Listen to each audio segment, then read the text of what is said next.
ADR, this is King Black. Let's talk about something real quick called credit cards or anything that you had to pay in installments, and why late fees are just free money you're paying these people. Usually when it comes to my monthly bills, I'm quite fastidious. I try to make sure everything's scheduled to be paid at least a week before the due date. I'm always trying to make sure I can sign up for whatever auto debit programs I can when it comes to my bills, so that way I don't even have to worry about checking it. And for a while, for about 2 years, it's been working out well. But then last month, I don't know what happened, man. I had a lot of things going on. There are times where one card might expire, so you had to reactivate the new card that comes in. And I guess that's sort of what happened. That in the last month, I've dropped the ball somehow, and this one particular bill got away from me. And I decided to check. And when I log in, I still had that payment that wasn't made. And on top of that, I was slapped with a $35 late fee. So my $80 payment ballooned up to over $120. And man, I was pissed off, man, because I hate having those kind of moments where you have things all planned out, you got your budget done and everything, and these unexpected things start to happen. And that is exactly what these companies are hoping for. They're hoping for that one time that you slip up. And man, when I slipped up, they got me good. So this is why it's important to always be on top of your bills. Because otherwise, when they're counting on you not to make that one payment so they can slap on those fees, those miscellaneous fees or extra interest or a late payment fee, it's basically free money for them, free profit, 100% profit for them. That's basically $35 that I flushed down the toilet right there, just because even though I had the confidence that all my payments were going through, I didn't do the follow-up to make sure things were being processed the way it had to be. And I ultimately, no pun intended, paid the price for it. Same kind of thing happens on the car payment.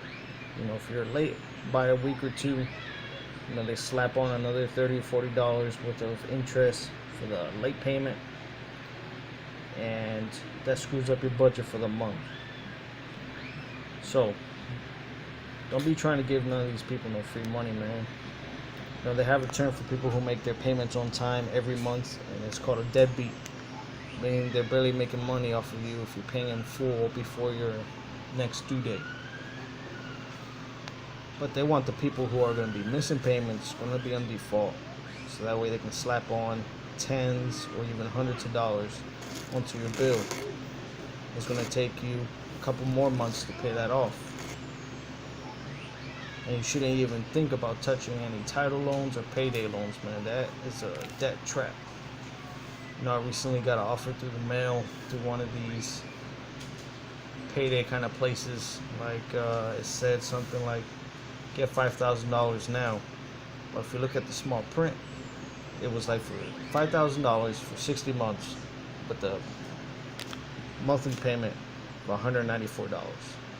When you do the math on that, by the time I pay that $5,000 off, just paying that minimum $194 for 60 months, I would have paid over $11,000. That's twice the money back they get in their pockets. And that's what makes these kinds of loans so dangerous. Because once they get their hooks into you, sometimes it becomes a never-ending downward spiral. People got to keep taking out one loan to pay off the one before it, and so on and so on and so on, until the debt becomes so high for them that they can no longer make the payments, and they either have to declare bankruptcy or start getting hounded by collections and owing even more than that $11,000 at the end of the life of the loan. And it's a good racket, makes you want to open up one of these check cashing places, one of these payday loan places, make yourself a whole bunch of money, because a lot of people would love to make double their money back. You can't even make that money that fast in the stock market unless you get really lucky. Or if you're invested in Bitcoin in the early stages when it was like less than $100 per Bitcoin, be a freaking millionaire. So it's no wonder why there's so many of these places cropped up in all these towns. You see them everywhere. Check cashing, 1% fee, payday loans, title loans. And a title loan is just like a payday loan. The only difference being that if you don't pay, they're going to take your car. And you're not going to know when they're going to do it. You could be asleep, and at midnight, a tow truck comes and takes your car. How are you going to get to work on time? It's dangerous, dangerous, dangerous. Especially if you got a family, you got other people depending on you. Man, you don't want to be losing your car like that. You don't want to be paying more than what you have to. Interest is already high enough in some of these credit cards and loan offers. I mean, even my student loans right now, if you're only making the minimum payment, at least half, if not more, is only going to the interest.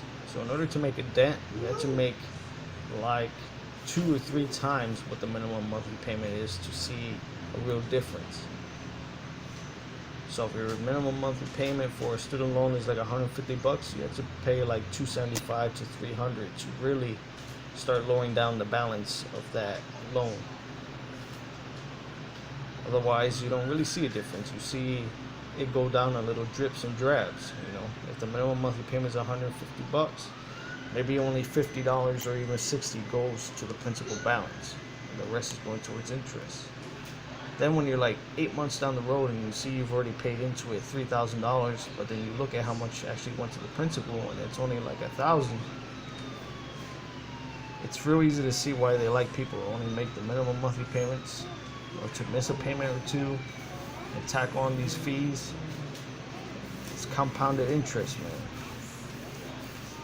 If only our savings accounts had that high of an interest. I would love to have a savings account with compound interest of 19.99%. Be beautiful. But of course, you're lucky to even find one that gives you 1.75% APY. It's barely nothing. And in regards to these car loans, man, a lot of people are making comparisons or drawing comparisons in the car loan industry to what the mortgage crisis was back in 2008. You have the return of subprime lending again, but this time in the auto sector. Meaning that they are putting people who can't really afford a car into a car and basically setting them up for failure. Where a person may realistically only be able to afford a car that's $3,000. These places that say no credit, bad credit, repo, okay, will get you in a car today.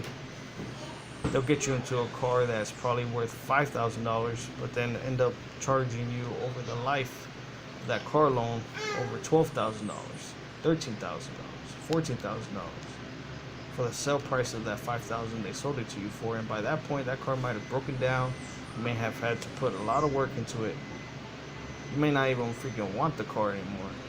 You may not even have it anymore if the damage was so much, or the repair bill was so high that you just had to basically junk the car, but you still got to make those payments on it. You don't want to be stuck in a position like that. It ain't easy for somebody out there working part-time to afford a $400 a month car payment, especially when you got to pay insurance on top of that, and the yearly inspections, gas, all of that stuff. You have to become financially literate, whether that means going to a class, reading up on the internet about how interest works.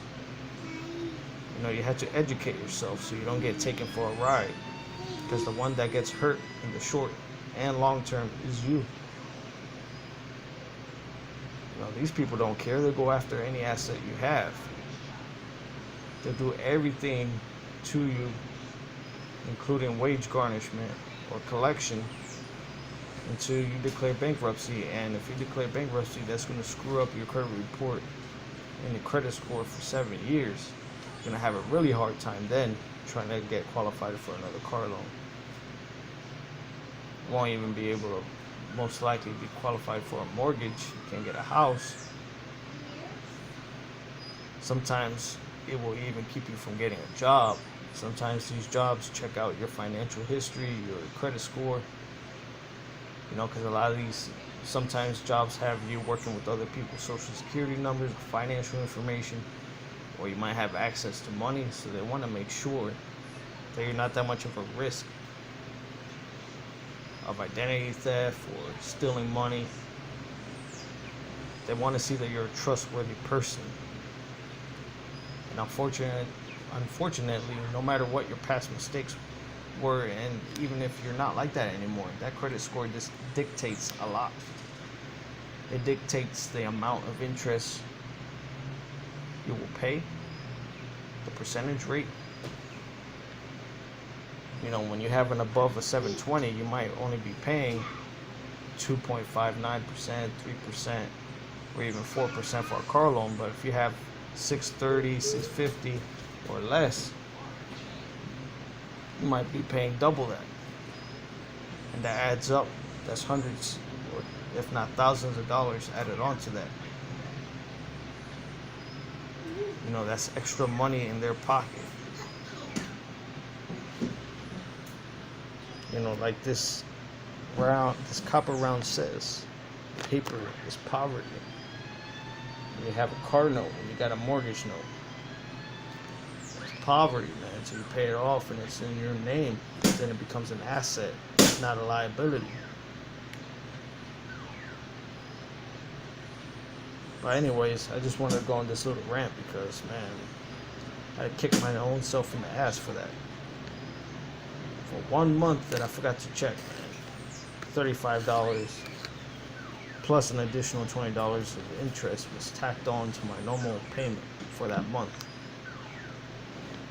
But I rectified that, set up all my stuff up again, and this situation should not repeat itself. But yeah, I suggest that you self-educate. Make sure you got alarm set up. Make sure you got yourself a little planner or calendar marking the days that you got to pay a certain thing. Make sure it's paid ahead of time, preferably in cash. Make sure you get the receipt. Because checks and money orders are okay, but sometimes they don't clear the same day. You're making a payment to your auto lender or whatever in a money order. They might accept it and say that it was accepted by your due date, but they might not catch that until 2 or 3 days later. So the best course of action is to pay as much as you can in cash or out of debit, same day. You shouldn't be trying to use a credit card or money order for these things. So all it does is slow everything down. Anyways, ADR, this is King Black. Stay safe. Stay financially independent. I'll see y'all in the next one.